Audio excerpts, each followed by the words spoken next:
Hello అండి. అందరూ బాగుండాలి, అందులో నేను ఉండాలి. డాడీ డాడీ ఈ ఆంటీ ఎవరు? నువ్వు ఎందుకు తీసుకువచ్చావు మన ఇంటికి? హాల్లో హోంవర్క్ చేసుకుంటున్న సుధా తండ్రి దగ్గరికి వెళ్ళి అమాయకంగా అడుగుతుంది. ఈవిడ మీ అమ్మ సుధా. ఈ రోజు నుంచి అమ్మ అని పిలవాలి. నారాయణరావు సుధను దగ్గరికి తీసుకొని ప్రేమగా చెబుతున్నాడు. రామ్మ సుధా నా దగ్గరికి అంటూ చేతులు చాచింది ప్రేమగా కమల. ఛీ, నీవెవరు? నేను రాను పో అంటూ తండ్రిని గట్టిగా పట్టుకుంది 7 ఏళ్ల సుధ. ఇంతలో వంటింట్లోంచి మంగమ్మ హారతి పళ్ళెంతో వచ్చి రండి బాబుగారు, అమ్మగారు అంటూ ఇద్దరికీ హారతినిచ్చింది. ఆంటీ, ఈవిడెవరో మనకు తెలియదు, పొమ్మను అంటూ అరుస్తుంది సుధ కోపంతో. మంగమ్మ అలా అనకమ్మ, ఈవిడ నీకు అమ్మ అవుతుంది. అమ్మ అని పిలవాలి. నీ గురించే మీ నాన్నగారు ఈ కొత్త అమ్మని తీసుకువచ్చారు అంటూ సుధను దగ్గరికి తీసుకొని సముదాయించింది. రండి అమ్మగారు అంటూ కమలను బెడ్రూమ్లోకి తీసుకెళ్ళింది మంగ. ఇలా రా సుధా అంటూ పిలిచాడు. నేను రాను పో అంటూ సుధా తన రూమ్లోకి వెళ్ళి తలుపు వేసుకుంది కోపంతో. నారాయణరావుకి చిన్నప్పుడే తల్లిదండ్రులు పోయారు. మేనమామ ఇంట్లో పెరిగాడు. మావయ్య, అత్తయ్య చాలా బాగా చూసేవారు. చదువులో మంచి తెలివితేటలు ఉండడం వల్ల మాస్టర్ డిగ్రీ సంపాదించాడు. బ్యాంకులో ఆఫీసర్గా చేరాడు. మావయ్య కూతురు శాంత పనుల్లో యాక్టివ్గా ఉండేది. చదువులో అంత శ్రద్ధ చూపించేది కాదు. డిగ్రీ పాస్ అయింది. మావయ్య తన కూతుర్ని ఇచ్చి నారాయణరావుకి పెండ్లి చేశారు. వారి సంసారం హాయిగా జరుగుతుంది. సుధ పుట్టింది. శాంత ఆరోగ్యం క్షీణించసాగింది. క్యాన్సర్ బారిన పడింది. నారాయణరావు లోన్స్ తీసుకొని ఎంతో డబ్బు ఖర్చు పెట్టి ఆమెకు వైద్యాన్ని ఇప్పించాడు. కానీ దురదృష్టవశాత్తు సుధకి 5 ఏళ్ళు వచ్చేసరికి శాంత కన్ను మూసింది. అత్తయ్య, మావయ్య మళ్ళీ పెళ్లి చేసుకోమని చాలా కోరారు.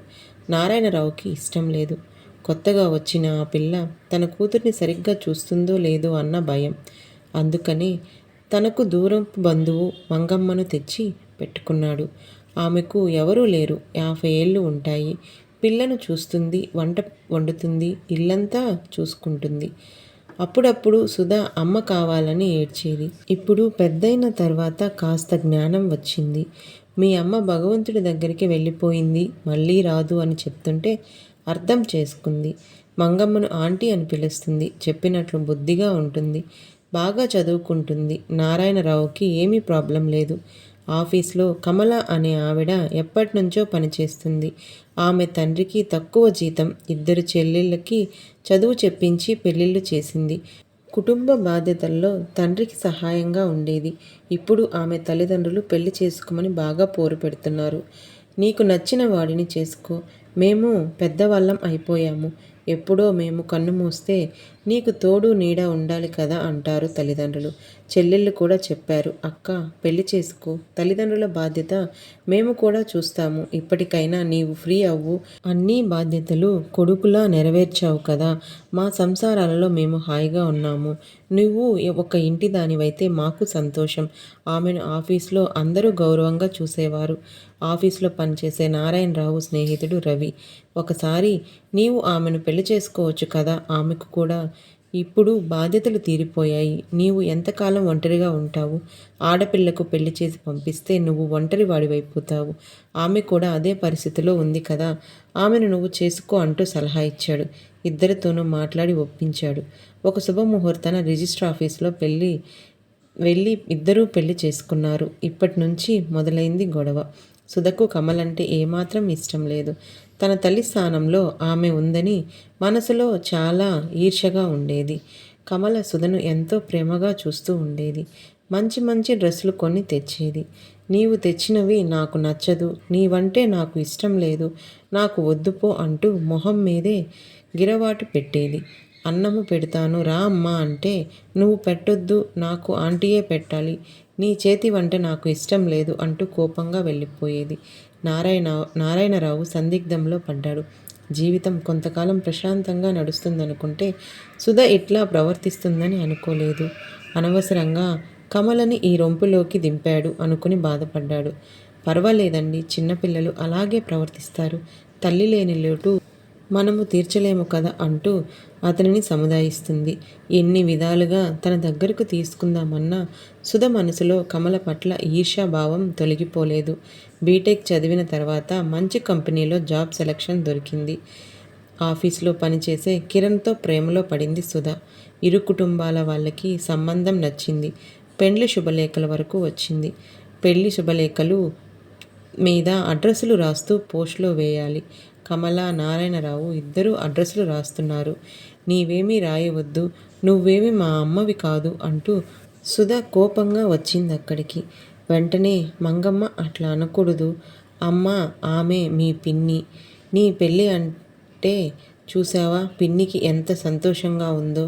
ఆమెకేముంటుంది, ఈమెమైనా నా సొంత తల్లా? కోపంగా అంది సుధ. నారాయణరావు ఇంకా సహించలేకపోయాడు. వెంటనే లేచి వచ్చి 2 తగిలించాడు చెంప మీద కోపంగా. ఏమిటే కూస్తున్నావు? ఏదో చిన్నపిల్లవి కదా అని ఎప్పటికప్పుడు ఊరుకుంటుంటే మరీ మితిమీరిపోతున్నావు. నీ తల్లి పోయాక తర్వాత కమల వచ్చి నిన్ను సొంత తల్లి కన్నా ప్రేమించింది. నీ గురించి ఎన్ని త్యాగాలు చేసిందో నీకేం తెలుసు?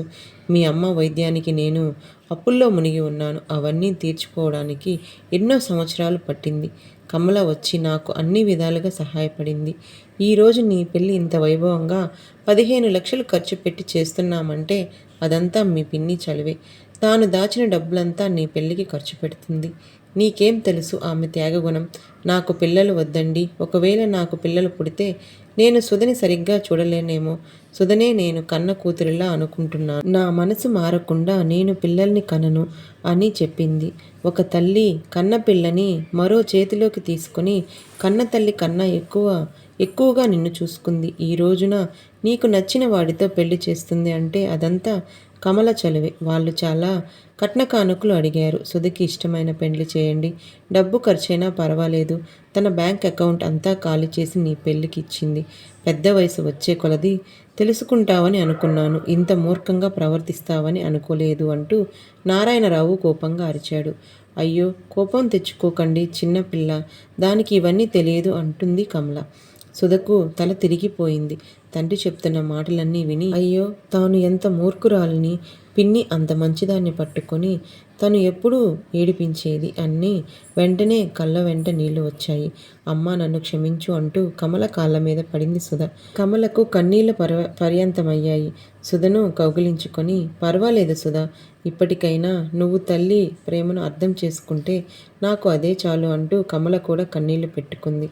తల్లి కూతురును చూసి ఇప్పటికీ నారాయణరావు మనసుకి ఆనందమైంది.